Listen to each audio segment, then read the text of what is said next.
रत्नागिरी येथे 2 व 3 डिसेंबर सोमवार व मंगळवार रोजी रत्नागिरी जिल्ह्याचा उमूमी सार्वजनिक इज्तिमा सुरू आहे। या इज्तिमासाठी रत्नागिरीतील अनेक गावाने वेगवेगळ्या कामाची जबाबदारी घेतलेली दिसत आहे। म्हणजे जेवणाचे झोन वरचा मोहल्ला मिरकरवाडा, हेनाटे, लांजा, कॅन्टीन चिपळूण, इब्राहिमपट्टम, मिरकरवाडा, पिंगी मोहल्ला व पांजरी मोहल्ला।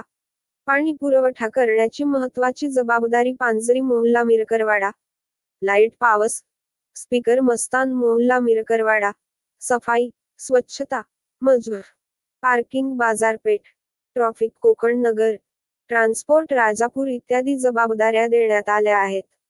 या इज्तिमासाठी रत्नागिरी जिल्ह्यातील सर्व तालुक्यातील व गावातील लोकांची उपस्थिती लाभली असून उद्यापर्यंत बहुसंख्येने लोकांची उपस्थिती लाभणार असल्याचे संयोजकांनी स्टार न्यूज कोकणशी बोलताना सांगितले।